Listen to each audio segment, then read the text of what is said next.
मुझे यकीन ही नहीं हुआ। तो मैंने कहा कि मैं खुश नहीं होंगी जब तक मैं शाहरुख सर के साथ सेट पे नहीं हूँ।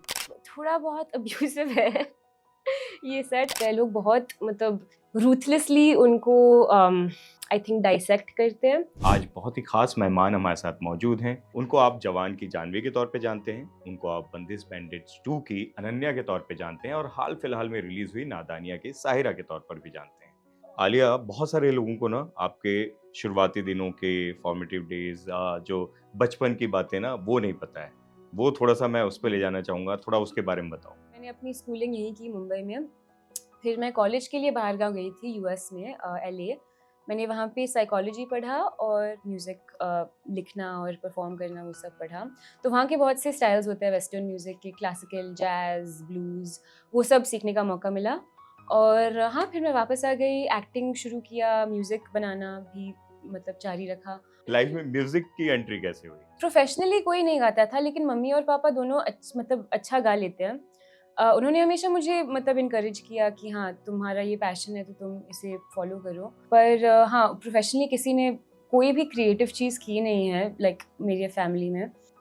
तो मैं काफ़ी मतलब अनन्या से सिमिलैरिटीज़ है कि मैं पहली मतलब ऐसी हूँ कि जो अपने फ़ैमिली से म्यूज़िक या कोई भी एक्टिंग, कोई भी क्रिएटिव काम कर रही हूँ। तो हाँ, तो मैं बहुत लकी हूँ कि मुझे ये मौका मिला है, मुझे यहाँ मतलब इतने प्रोजेक्ट्स मिले हैं सो फार। मुझे वो एग्ज़ैक्ट डेट याद है, स्कूल में था, मैं 5वीं कक्षा में थी और एक मरा हुआ मेंढक मिला मुझे पीई कॉर्ट में। तो मैं कभी बास्केटबॉल या कोई भी स्पोर्ट्स नहीं खेलती थी क्योंकि मैं गायिका हूँ, मैं क्यों खेलूँ? मेरी सहेलियाँ और मुझे एक मरा हुआ मेंढक मिला वो बास्केटबॉल कोर्ट पे। और मैंने ऐसे ही मतलब मैंने देखा कि वो थोड़ा हिल रहा था, तो मैंने कहा oh my God it's coming alive. और उन्होंने कहा यार ये बहुत ही सही टाइटल है गाने के लिए। और हम सब म्यूजिशियंस थे अपने ही रिस्पेक्ट में। तो मैंने अपना पहला गाना उस वो मेंढक के बारे में नहीं था, लेकिन उसका नाम था कमिंग अलाइव और मतलब 5वीं में था और मैंने अभी-अभी 3-4 गिटार कॉर्ड्स सीखे थे। उन्हें इस्तेमाल करके मैंने ये गाना बनाया और फिर उसके बाद मतलब बस लिखती रही। काफ़ी डीप है लेकिन वो मतलब हाँ, सिर्फ़ इट्स कमिंग अलाइव तो एक्चुअली गाना था इस चीज़ के बारे में कि मतलब जब आपके सपने कम अलाइव हो जाए, जो सपने ज़िंदा हो जाए, व उसके बारे में था, लेकिन उस मेंढक ने वो इंस्पिरेशन दिया। इसकी भी पहचान दिखाता है कि आप मतलब टूट चुके हो, ख़त्म हो चुके हो, लेकिन उसके बाद कैसे बाउंस बैक करते हो। हाँ, एग्ज़ैक्टली उसी विषय पे था एक्चुअली। नाइस हुँ। काफ़ी डीप हुआ आप आपने मतलब पकड़ा। जी, आप एकदम मासूम सी, बबली सी, वो किसी जगह में जाओ तो पूरी पॉज़िटिव एनर्जी फैलाने वाली लगती हो। ऐसा देख के नहीं लगता कि इतना डीप, इतना इस तरह का सोच भी रख सकते हो? थैंक यू वो कहने के लिए बट आई थिंक कि जब आप इन चीज़ों के बारे में सोचते हो तो ही वो पॉजिटिविटी उभर के आती है अंदर से कि मतलब नथिंग मैटर्स, हम सब जाने ही वाले हैं अंत में। यू नो वो क्या लिखा है गीता में कि वो आपका क्या था जो कुछ तो लिखा है, मैं बहुत बुरी तरह से मुझे याद नहीं है बट मतलब कोई भी चीज़ इस दुनिया में हमेशा के लिए तो नहीं रहती, तो जो भी है अभी एंजॉय करो और फिर जाने दो, जब जाएगा तो जाना ही है सबको, सब चीज़ों को भी। तो मैं कोशिश करती हूँ कि मैं काफ़ी डार्क हो रहा है, मैं मौत के बारे में हर रोज़ सोचती हूँ कि मतलब ताकि मैं ज़िंदगी ठीक से जी पाऊँ। आई डोंट नो कि लाइक लोगों को ये समझ में आएगा बट आई थिंक उसी वजह से पॉज़िटिविटी आ सकती है ज़िंदगी में। आप इसको थोड़ा-सा और इलैबोरेट कर सकते हो, समझ में आएगा बिल्कुल। तो ओके ठीक है, मैं ऐसे बताती हूँ कि मैं बहुत मेडिटेट भी करती हूँ। मैं विपासना गई थी 10 दिनों के लिए। आई डोंट नो कि आप जानते हो विपासना बिल्कुल। क्या है? कि 10 अगर दर्शक नहीं जानते हैं तो विपासना एक 10 दिन का मेडिटेशन रिट्रीट है जहाँ पे बातचीत नहीं कर सकते, किसी के साथ आई कॉन्टैक्ट भी नहीं बना सकते हो। और वहाँ आई थिंक 11 घंटों का मेडिटेशन होता है दिन में। तो बहुत ही मुश्किल है, मतलब 10 दिन ऐसे लगते हैं कि 3 महीने गुज़र चुके हैं 10 दिनों में। और तो वहाँ खुद के साथ बैठना बहुत ही मतलब अनकम्फ़र्टेबल सा एक्सपीरियंस है। लेकिन सोचने को बहुत मौका मिलता है और मतलब देखने को कि जब वो सारी सोच बंद हो जाए तो बाकी क्या है? मतलब बस तुम हो ना, और बस वो एम्प्टीनेस बहुत ही डरावना भी अनुभव हो सकता है, लेकिन बहुत ही मीठा अनुभव भी हो सुखद सकता भी है। हो सकता हाँ, है। सुखद भी हो सकता है, एग्ज़ैक्टली। तो जब एक बार वो महसूस किया जाए तो आई थिंक वो नेचुरली आ जाता है खुद में एक ठहराव, एक पर्सपेक्टिव लाइफ़ पे कि हाँ, एक एक दिन लोग वाहवाही करेंगे, शाबाशी करेंगे कि वाह इतना अच्छा परफॉर्मेंस दिया। एक दिन लोग बोलेंगे कि तुम घटिया हो, तुम क्या-क्या एक्टिंग में क्यों आए, गाना क्यों बना रहे हो? बट वो सब गुज़रेंगे, बस खुद को मतलब मन में रख के खुद खुद का में। कन्विक्शन जगाए रखना इम्पोर्टेंट है। हाँ, कन्विक्शन भी नहीं, लेकिन याद रखना कि तुम इस शरीर में तो हो ही नहीं ना, हम तो हर जगह है। मतलब काफ़ी सेल्फ एक्सप्लेनेटरी है कि मैं मतलब वहाँ रोती थी जब दूसरों का सफ़रिंग देखती थी। मैं मतलब समझ नहीं पाती थी कि मैं वो बहुत ही आई थिंक गिल्ट फ़ील होता था कि मैं क्यों इस और मेरी अच्छी एजुकेशन रही है, अच्छे माँ-बाप हैं, बहुत जी। प्यार-लाड से उन्होंने मुझे अम, बड़ा किया है और बहुत ही अपॉर्च्युनिटीज़ मिली है मुझे एजुकेशन वाइज़ और करियर वाइज़ भी मतलब। तो मुझे समझ नहीं आता था कि मेरे पास इतना क्यों है, दूसरों के पास शायद इतना कम क्यों है। तो फिर मुझे मतलब इन्हीं मैं ईशा योगा में भी गई थी सद्गुरु के इनर इंजीनियरिंग प्रोग्राम में। तो इन सब चीज़ों के ज़रिए मुझे ये एहसास हुआ कि हाँ, सबका कर्म अलग होता है, सबका सफ़र अलग होता है इस ज़िंदगी में। तो दूसरों से कंपेयर करना सही नहीं है, बस जो है अपने पास उसका अ, उपयोग ठीक से कैसे करें, वही दिमाग में रखना है और ऐसे नहीं कि अपना जो प्रिविलेज कहते हैं अब्यूज़ करना है। तो वही मतलब अभी भी मैं उससे सीख ही रही हूँ, ऐसे नहीं कि मैं कुछ मोक्ष पाया है मैंने बट प्रीटी पहला गाना था, वो कैसे आया और उसके बारे में कुछ बताओ? तो वो आया जब मैं कॉलेज में थी और मैं उस वक़्त में बहुत मेरा एक इंडी रॉक फ़ेज़ चल रहा था, तो मैं बहुत रॉक बैंड सुन रही थी। मैं अपने रॉक बैंड के साथ एलए में परफ़ॉर्म कर रही थी काफ़ी वेन्यूज़ में। तो आई थिंक बचपन से जब से मैंने वो ये झल्ली का कॉन्सेप्ट सोचा सोचा ना, मुझे हमेशा कुछ हट के करना था कि मतलब हर इंसान किसी को देखता है और उसपे अपने ही आइडियाज़ थोप लेता है कि हाँ, ये ऐसा होगा, ये वैसा होगा, ये ऐसी होगी। और आई थिंक मेरी पूरी ज़िंदगी में लोग मुझे कहते थे कि हाँ, तुम ऐसे दिखती हो, तो तुम ऐसे बिहेव करो। तुम तो प्रिटी गर्ल हो ना, मतलब ऐसे लाइक प्रिटी गर्ल की तरह बिहेव हुँ। करो। और मुझे ये बिल्कुल पसंद नहीं रहा क्योंकि मैंने सोचा कि यार नहीं यार, मैं कर सकती हूँ और शायद मत 1-2 नहीं, काफ़ी 10-15 साल की ये वाहवाही मिलेगी और फिर मुझे छोड़ देंगे, डिस्कार्ड कर देंगे जब कोई और आ जाएगी। तो मुझे कुछ अलग करना है, मुझे अ, उसके सरफेस लेवल के थोड़े नीचे जाके एक्सप्लोर करना है। तो प्रिटी उसी विचार से आया कि यार मैं तूफ़ान हूँ, मैं प्रिटी नहीं हूँ, तो to kind of empower girls, वैसे उस आइडिया से आया ये कॉन्सेप्ट। फिर ये जो झल्ली का कॉन्सेप्ट है, क्योंकि आप खुद कहलवाना पसंद करती हो, थोड़ा-सा उसको इलैबोरेट करो, वो कहाँ से आया है? वो सोच कहाँ से आई है? तो बचपन में मेरे मम्मी-पापा मुझे झल्ली बुलाते थे but not in a positive way. ऐसे कहते थे कि यार तुम झल्ली की तरह कपड़े क्यों पहन रहे हो? ऐसे लूज़-लूज़ पैंट्स क्यों पहन रहे हो? थोड़े लड़की की तरह पेश आओ ना। और मैं कहती थी नहीं मतलब मैं हूँ झल्ली, हाँ, तो उसमें बुराई क्या है? बुरी बात क्या है उसमें? झल्ली होने में बुरा क्या है? तो टू मी झल्ली मेंट कि मैं मतलब जितनी पागल हूँ, जितनी फ्री केयर हूँ। फ्री। हाँ, केयर फ्री, पागल, हटके, इंडिपेंडेंट, अनोखी, वो सब अच्छी चीज़ें I used to take it as a compliment जब लोग मुझे जल्ली बुलाते थे। तो आई जस्ट थॉट कि हाँ, मेरी आर्टिस्ट्री में भी यही शायद अगर मैं क्या कहते हैं, मेरी आर्टिस्ट्री में अगर मैं ये डाल पाऊँ, तो अच्छा होगा, मैं खुश रहूँगी अपनी ज़िंदगी में। पहला आपका गाना आया, उसके बाद किस तरीके से रिसेप्शन मिला उसको? किसी ने नहीं सुना यार, मतलब ठीक ही है, बट इतना प्रेशर डालते हैं हम। बहुत से म्यूजिशियंस हैं जो अपना म्यूजिक शेयर भी नहीं करते दुनिया के साथ क्योंकि उन्हें लगता है कि यार क्या हो जाएगा अगर लोगों को पसंद ना आए। बट आई थिंक लोगों को ना पसंद आना एक स्टेप अबव है। सबसे बुरी चीज़ जो लाइक नॉट बुरी बट सबसे जो लाइकली होने वाला है कि कोई गाना आपका सुनेगा नहीं। तो किसी ने प्रिटी नहीं सुना तो उससे वो प्रेशर थोड़ा निकल गया मुझसे कि अ, यार लोग क्या कहेंगे? क्योंकि लोग मोस्ट ऑफ द टाइम्स कुछ नहीं कहेंगे। अगर कुछ बुरा कहे तो वो भी अच्छा है और अगर अच्छा कहे तो बेस्ट।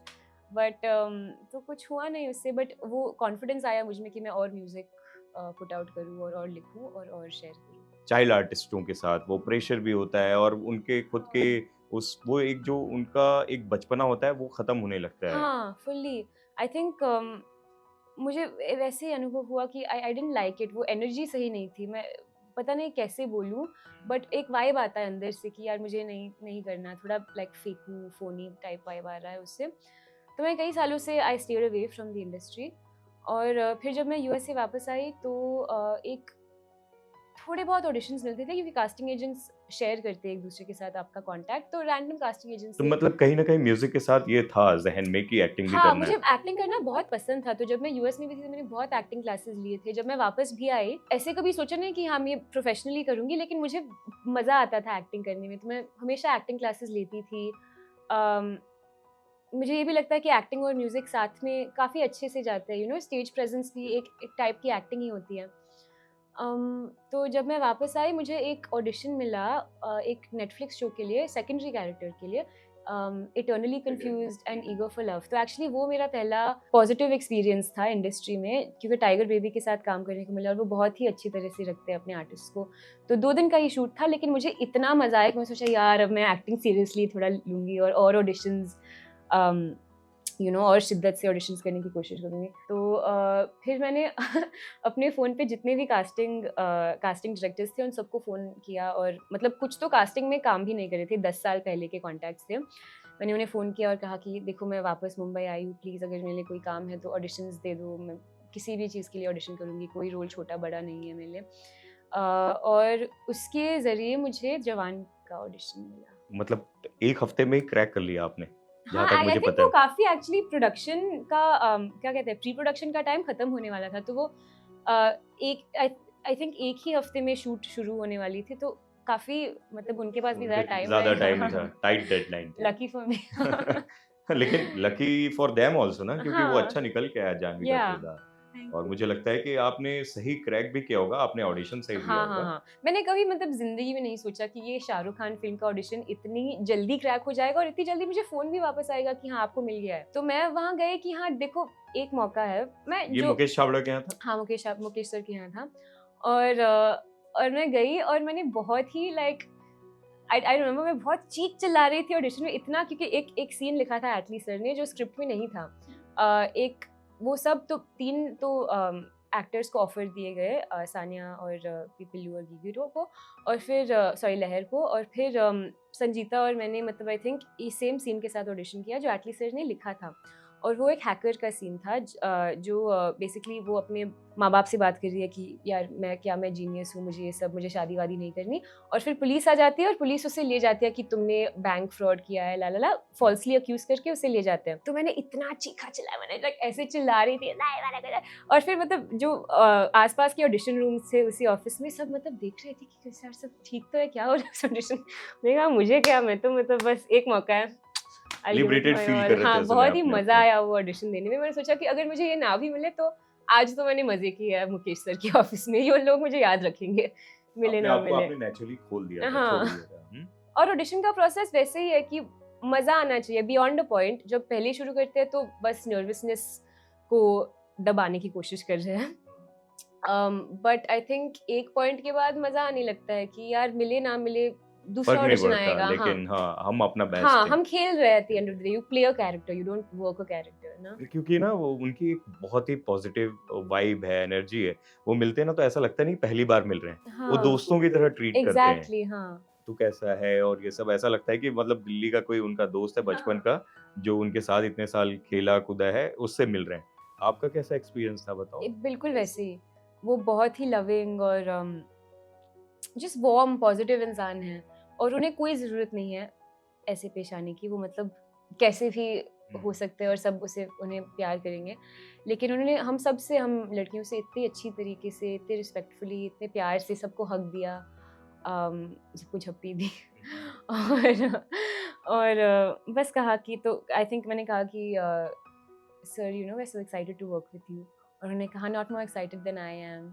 बहुत कंफर्टेबल फील कराने की कोशिश करते हैं। यहाँ अब आइफा में भी जब किसी ने उनको उनका एक्सेप्टेंस स्पीच देते समय कहा कि oh I am getting it from the king Khan, तो मैं इतनी नर्वस हूँ। उन्होंने कहा don't worry, I am nervous, you don't be nervous. तो वो हमेशा ऐसे कोशिश करते हैं कि लोगों को एट ईज फील कराए, तो उनकी यही खासियत। पहला सीन याद है उनके साथ? हाँ, वो मेट्रो सीक्वेंस में था। वो क्या कहते हैं, वो जब वो नयनतारा से वॉकी टॉकी पे बात कर रहा था, गाना गाइए ना, वो वाला सीन था। बहुत कमाल था।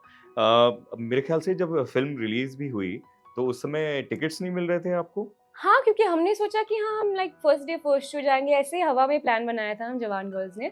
और फिर 3 दिन पहले लहर ने कहा यार मैं टिकट्स बुक करने की कोशिश कर रही हूँ, कोई सब सोल्ड आउट है। तो फिर हमने रेड चिली से बोला यार प्लीज 6 टिकट्स दिलवा दो, एक्चुअली 12 टिकट्स दिलवा दो, हम सबको किसी को फैमिली मेंबर या किसी को लाना है। तो रेड चिलीज ने फिर हमें टिकट्स दिलवाए पीवीआर जू में। शूट के दौरान भी शाहरुख सर ने कुछ आप लोग के लिए पीवीआर बुक किया था, ये भी किस्सा है ना? ब्रह्मास्त्र देखने को, तो लहर ब्रह्मास्त्र में थी और ऑब्वियसली शाहरुख सर भी थे। तो उस टाइम पे हमारा आई थिंक चेन्नई स्केड्यूल चल रहा था और बिल्कुल मतलब टाइम ही नहीं था किसी के पास कि हम शूट के बाद जाए और पिक्चर देखें। तो हमने सुना कि शाहरुख सर कुछ प्लान कर रहे थे, हमने सोचा क्या ही होगा यार, इतने बिजी है सब। लेकिन उन्होंने मतलब क्या कमाल के इंसान है, उन्होंने एक्चुअली एक फुल पीवीआर बुक आउट किया। और हम सब मतलब आई थिंक 20 लोग हुए होंगे उस पीवीआर में, लेकिन हम सब ने ऐसे लाइक राजा महाराजों की तरह ऐसे, हाँ पॉपकॉर्न भी था, मतलब लोग ला रहे थे हमारे सीट्स पे, मतलब इतने कमाल के इंसान हैं। और सब चीयर कर रहे थे जब वो स्क्रीन पे आए, जब लहर स्क्रीन पे आई। वो खुद देख रहे थे आप लोग के साथ? हाँ, वो हमारे पास ही बैठे थे। आर्यन भी था, अब्राम भी था। आई डोंट नो आर्यन था कि अब्राम तो था, क्योंकि उसे भी फिल्म देखनी थी।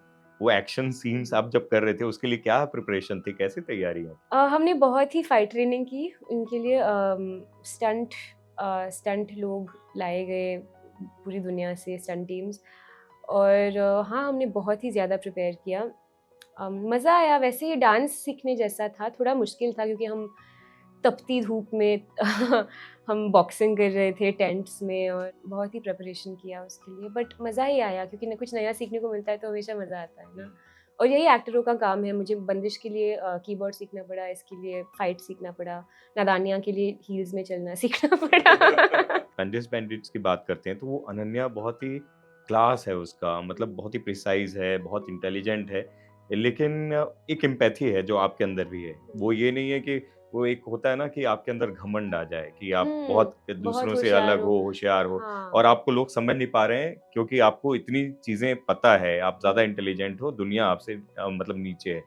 वो कैसे अपने आप में वो लेके आ पाए और उस किरदार को वैसे निभाया? आपने एक्चुअली बिल्कुल सही पकड़ा, क्योंकि आनंद सर ने भी मुझे यही कहा कि ऐसे नहीं होना चाहिए। और कास्टिंग के दौरान कशिश अरोरा ने कहा कि ऐसे नहीं लगना चाहिए कि वो सबसे मतलब वो घमंडी है कि मुझे सबसे ज़्यादा मालूम है। और एक्चुअली और मैंने उस सीन से ऑडिशन किया जब मैं पहली बार राठौड़ घराने से मिली, और मैं कह रही हूँ कि देखो आप लोग बहुत टैलेंटेड हो लेकिन काफ़ी लिमिटेड भी। तो मेरा इंस्टिंक्ट, हर एक्टर का इंस्टिंक्ट होता है कि हाँ मैं इतनी होशियार हूँ, मैं सबसे ज़्यादा जानती हूँ, आप लोग लिमिटेड है। तो वो थोड़ा अग्रेशन इंस्टिंक्ट होता है एक्टर का।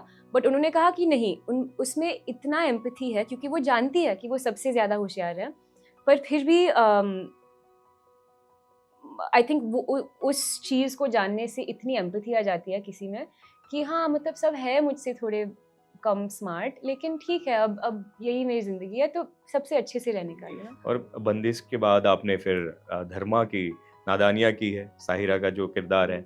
पहले तो वो एक्सपीरियंस कैसा रहा? इब्राहिम और खुशी जैसे जो इंडस्ट्री इनसाइडर्स हैं, स्टार किड्स जिनको कहा जाता है, उन लोगों के साथ काम करने का एक्सपीरियंस कैसा रहा? अच्छा रहा, वो भी इंसान ही है यार। लोग भूल जाते हैं, लोग बहुत मतलब रूथलेसली उनको आई थिंक डाइसेक्ट करते हैं, लेकिन भूल जाते हैं कि सब इंसान ही है। मतलब मज़ा ही आया। हम सब सिमिलर उम्र की है, हमने सेट पे ऐसे बातचीत की, हंसी मजाक किया, नॉर्मली था, ऐसे कोई बात नहीं थी। देखो अब सोचो अगर शाहरुख खान हमसे नॉर्मली पेश आते हैं तो मतलब सभी नॉर्मली है ना। आपने बताया कि बहुत अच्छे लोग भी जैसे शाहरुख सर हैं या टाइगर बेबी प्रोडक्शन है या आनंद तिवारी, उन लोगों के साथ काम किया। इवन जैसे अब धर्मा के साथ आपने काम किया तो अच्छे अनुभव रहे। लेकिन बुरे लोग भी हैं, बुरे अनुभव भी हुए होंगे। कुछ उसके बारे में बताना चाहोगे? हाँ, ऑब्वियसली बुरे अनुभव रहे हैं। मैं नाम नहीं बताऊंगी क्योंकि हाँ जैसे मैंने हाँ, कहा नहीं। मुझे इंडस्ट्री में काम जी, करना जी, है। मैं पूछूँगा नहीं। लेकिन हाँ होता है ऐसे, स्पेशली लड़कियों के साथ में इतनी सहेलियां हैं जिनके साथ उल्टा सीधा कुछ हुआ है सेट पे। और मुश्किल है ऑब्वियसली लड़की होना किसी भी इंडस्ट्री में, लेकिन स्पेशली एंटरटेनमेंट में काफ़ी मेरे साथ उस किस्म का थैंकफुली टचवुड कुछ हुआ नहीं है अभी तक, होपफुली नेवर। लेकिन हाँ लाइक थोड़ा बहुत अब्यूसिव है ये सेट। आई थिंक मेरे लिए माइंडसेट की बात है ना कि तुम इंडस्ट्री को तो नहीं बदल सकते हो लेकिन खुद को बदल सकते हो। तो आई स्टे अवे। अगर मुझे किसी का वाइब सही ना लगे तो मैं उनसे जितना भी दूर रह सकती हूँ, given the circumstance, given the set, मैं उनसे दूर रहती हूँ। मैं अपनी सहेलियों पे बहुत ही लीन ऑन करती हूँ। तो अगर मतलब जवान गर्ल्स में हमने बात की कि किसी के साथ कुछ ऐसी दुर्घटना हुई, तो हम सब ने साथ आके मतलब उससे बात की और कहा कि देखो ऐसे लोग हैं, लाइक सेक्सुअल हरासमेंट के लोग हैं जो जिनसे तुम बात कर सकती हो और कंप्लेंट फाइल कर सकते हो। You can share it, you know, बिल्कुल। कि ऐसे रिसोर्सेज है जिनसे एक्टर्स के लाइव्स थोड़े बेहतर हो सकते हैं, ज़्यादा सेफ फील हो सकता है लोगों को सेट स्पेशली पे। आफ्टर मी टू बहुत चेंजेस हाँ। शायद बोलने के लिए तो आए हैं, वो हुँ। आप बेहतर बता सकते हो कि क्या सेट पे वाक़ई चेंजेस आए हैं? जैसा कि आप बता रहे हो कि आपके किसी जानने वाले के साथ उस तरह की चीज़ें हुई। क्या आई उसमें थिंक, बदलाव आया है? मैं तो नहीं कहूँगी, पूरी इंडस्ट्री के माफ़ी पे मैं नहीं कह सकती। I hope so.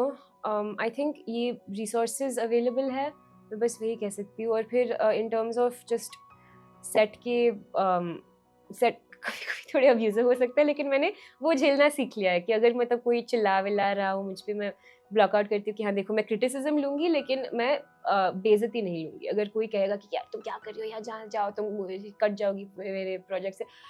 मैं नहीं, मैं अपने हार्ट तक नहीं लेती हूँ कि यार मैं बुरी एक्टर मैं हुआ। ऐसे एक टाइम था जहाँ पे मैं बहुत ही सब दिल पे ले लेती थी। अब मैं सोचती हूँ कि हाँ, उनका बुरा चल रहा है, उनका बुरा दिन चल रहा है, मैं बस जो क्रिटिसिज़्म लिया मैं वो लूँगी, जो भी बेइज़्ज़ती है मैं वो नहीं सबसे लूँगी। बुरा हाँ, अनुभव क्या हुआ आपके लिए? बस यही चिल्लाया गया मुझ पे सेट पे, माइक पे, सबके सामने। सबके सामने? हाँ, मैं तो वैन में जाके रोई उसके बाद और क्या। But it's okay.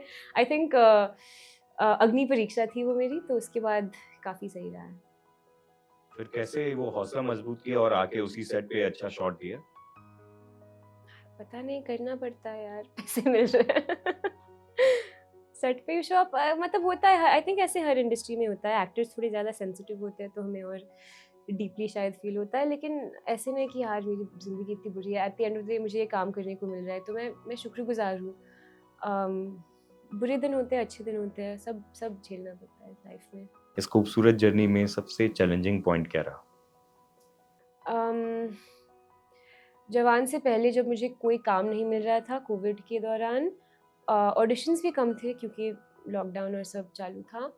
और मैं हर रोज़ मैं खुद से सवाल करती थी कि यार मैं सही इंडस्ट्री में हूँ, मैं कुछ और तो नहीं कर सकती हूँ। एक्चुअली मैं विपासना इसलिए गई थी क्योंकि मुझे मुझे ये भी देखना था कि यार मैं ज़िंदगी में कुछ भी और कर सकती हूँ तो मैं वो करूँगी। मुझे एक्टर नहीं बनना, मुझे म्यूज़िशियन नहीं बनना, क्योंकि इतना मुश्किल है, इतना टैक्सिंग है खुद पे कि अगर मैं कुछ भी कर सकती हूँ, मैं होशियार हूँ, मैं साइकोलॉजी कर सकती हूँ, मैं कुछ भी कर सकती हूँ मैं, मतलब इंटेलेक्चुअल वाइब्स में, लेकिन 10 दिन के लिए मुझे सिर्फ़ मेरे मन में सिर्फ़ एक ही चीज़ रही है और वो था एंटरटेनमेंट, फ़िल्म, आर्ट, ये वो सब चल रहा था। तो मैं सोचा यार मैं नहीं नहीं, मुझे ये करना ही होगा, ये शायद मेरा धर्म है ज़िंदगी का। फिर मैं सब जो काम है मैं बाहर डालूँगी दुनिया में और फिर मैं एक मतलब ये संत वक़्त बनी था उस रखूँगी। समय जब आप कहीं न कहीं वो कन्विक्शन हिल गया था, हार हाँ, गए थे। आई थिंक हर आर्टिस्ट के टाइम पे, शायद हर आर्टिस्ट की नहीं, लेकिन ज़्यादातर जो जिन्हें मैं जानती हूँ उनकी ज़िंदगी में एक ऐसा वक़्त आता है जब वो सवाल करते हैं कि यार ये मेरे लिए है कि नहीं? क्योंकि बहुत ही मुश्किल है, मुझे मुझे हर रोज़ ऐसे फ़ील नहीं करना कि क पता नहीं कब काम मिलेगा, पता नहीं कब रिलीज़ होगा, ऑडिशंस कब मिलेंगे। तो मुश्किल होता है, लेकिन सबकी ज़िंदगी मुश्किल होती है, अब क्या कहूँ? सक्सेस क्या है आपके लिए? एक अच्छा दिन जब सेट पे गुज़रे, जब मुझे लगा कि हाँ, मैं सच में इस कैरेक्टर के अंदर घुस गई हूँ और मुझे वो इमोशंस फ़ील हुए, मैं कनेक्ट कर पाई उसके साथ, वो मेरे लिए सक्सेस है। मेरे ख्याल से अनन्या करते हुए ज़्यादा हाँ, वो हाँ। फ़ील हुआ। अनन्या के टाइम पे तो मैं बहुत ही ज़्यादा खुश थी। मैं 2-3 घंटे सो रही थी रात को, लेकिन मेरे मुझ में इतनी मतलब आज से ज़्यादा एनर्जी थी मुझ में, क्योंकि मैं इतनी खुश थी कि आज मैं फिर से उठूँगी, उस सेट पे जाऊँगी, उस किरदार का मतलब वो किरदार निभाने को मिलेगा, आनंद सर से मिलूँगी। मतलब मुझे इतना मज़ा आ रहा था उस सेट पे कि ऐसे लगा ही नहीं कि हमने इतना काम किया है, मैं थक गई हूँ, ये वो, इतने गाने सीखने पड़ रहे हैं हर रोज़ आईबीसी के टाइम पे। मुझे इतना मज़ा आया, तो वो मेरे लिए सक्सेस है, वो फीलिंग। इस समय का एम्बिशन क्या है? मुझे अच्छे रोल्स करने हैं जिससे मैं चैलेंज हूँ और मेरी क्रिएटिविटी को थोड़ा पुश किया जाए। लीड रोल्स अच्छे होंगे ताकि एडिट में कट ना जाए। और म्यूज़िक बनाना, मुझे एक एल्बम पे काम करना है, तो ये मेरा एम्बिशन है। कई बार दुःख खौफ़ हुआ है कि ये जो क्योंकि ये आपने जो लाइन बोली ना ये बहुत हर्टिंग है कि रोल्स कट जाते हैं, एडिट हो जाता है, हुआ है ऐसा? जवान के टाइम पे हुआ था, उसके बाद मैं यूज्ड टू हो गई। अब मैं सोचती भी नहीं हूँ कि मैं मतलब सेट पे जाती हूँ यही विचार लेके कि अगर मैं लीड कैरेक्टर नहीं हूँ तो कट जाएगा मेरा आधा रोल, एडिट टेबल पे कट जाएगा, इट्स ओके। मुझे तो जैसे मैं कहा, मेरे लिए सक्सेस है जब मैं एक किरदार ठीक से निभा पाऊँ। लोग देखे ना देखे वो खुदा पे है, मुझे क्या पता, मेरे बस में तो नहीं है।